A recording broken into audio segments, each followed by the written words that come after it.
Hello, my name is Chloe, welcome to my channel. Today I'm bringing to you my September wrap-up.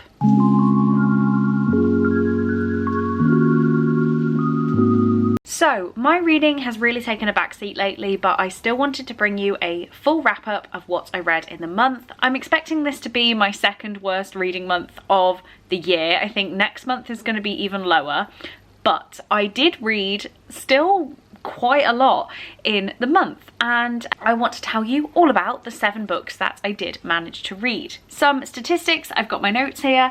I read 1 5-star book, 1 4-star book, 2 3.5 stars, 1 3-star, and then 2 books that I didn't rate at all. Of those books, 6 of them were physical books and only 1 of them was an audiobook, so I'm very happy about that. Because imagine how much more I could have read if I actually listened to audiobooks this month. It's amazing. The overall stats, so I read 2,581 pages, which is still quite a lot, but it was down 47% on last month, so that's quite a big difference.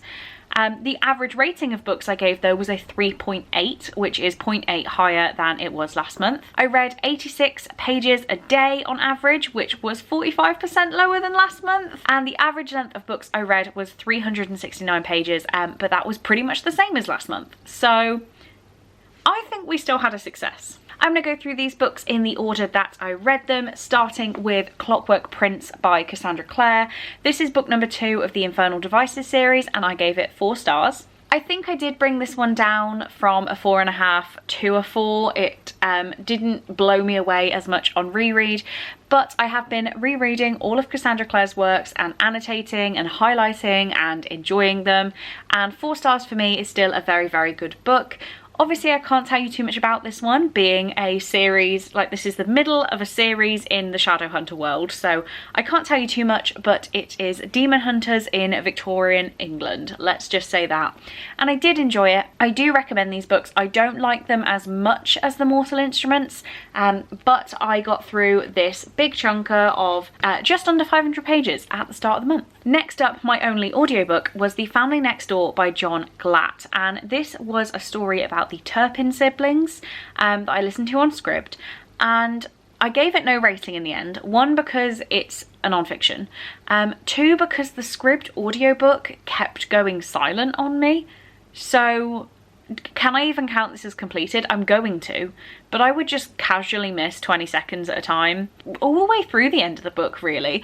So I decided that I couldn't give it a rating, but I was very interested in this case. This is a family of so many siblings. I want to say there were 13 of them, and their parents neglected and abused them for a very long time.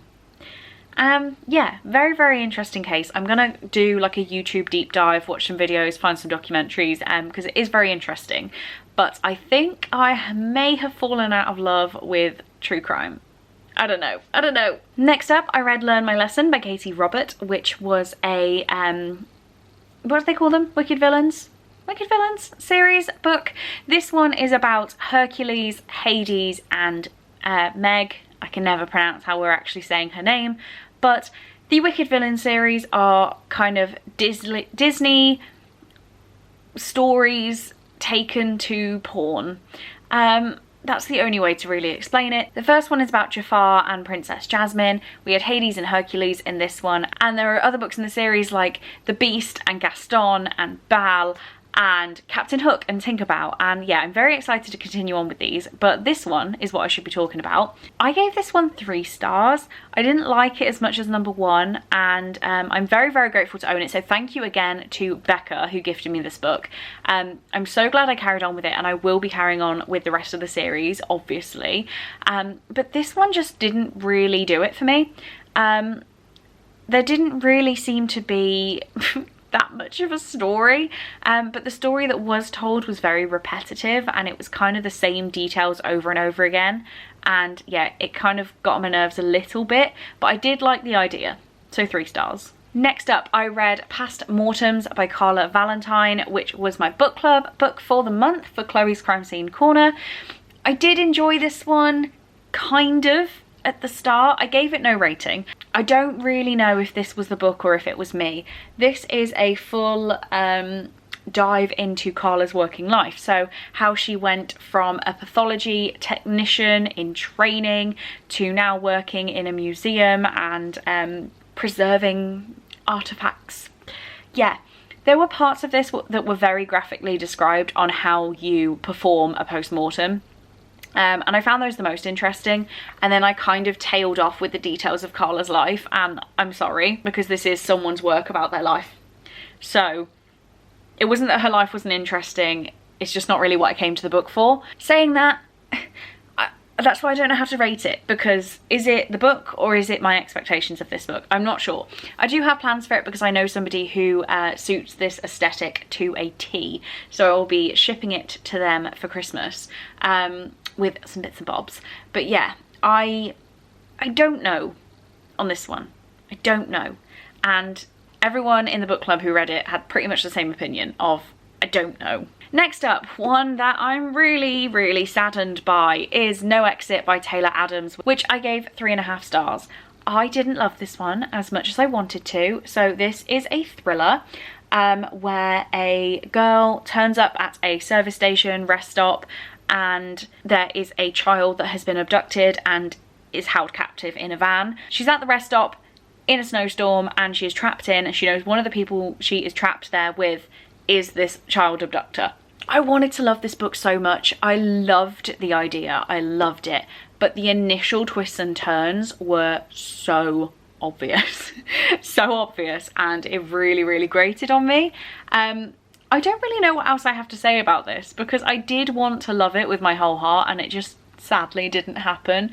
I feel like this one has been hyped up too much for what it is. What it is an isolated setting, finding out who the bad guy is and trying to escape them. Like that is it. Would recommend, but I'd recommend you go into it ignoring the hype that has been created on the internet. Oh, next up, this one pains me. The Silent Patient by Alex Michaelides. 3.5 stars from me. This book had 5-star potential most of the way through it, and I did not see the twist coming. I don't know how I didn't see the twist coming, but I didn't see it coming. This is about a woman who has been charged with murdering her husband, and she hasn't spoken for 6 years since that event. And there is a psychologist who comes in called Theo, and he is trying to get her to talk and find out what happened. And yes, looking back, it's really obvious, but I didn't get it. So this could have been 5 stars, but my issue was the last 75 pages really confused me, to the point that I had to Google what had happened and what the twist was in the book because I didn't understand it. So that immediately to me drops it a star. So this was 4.5 stars until I couldn't work out what the twist was. So yeah, another one that I think you should go into with a consideration of the hype online and maybe not put too much pressure on yourself to love it, but I did kind of like it and I would recommend it. And finally, the last book I read in the month was Clockwork Princess by Cassandra Clare. So another book in the Infernal Devices series. This one is book number 3, so it finishes off that series, and it is a whopper. It is 569 pages, I believe. And I finished this off in my 12-hour readathon. I had been reading it throughout the month very casually. I was annotating, highlighting, and this is definitely my favourite book in the series. I gave this one 5 stars. I do really enjoy this. There are parts of this that are completely ridiculous and silly. There are character moments in this that make me literally tear up every single time. I'm now at the end of my rereads of Cassandra Clare, so everything I read from here is going to be brand new to me, and I'm kind of scared about it because I want to love everything and I'm not sure. This one is always going to be a win and definitely my favourite of the Infernal Devices. So there we have it. That is it.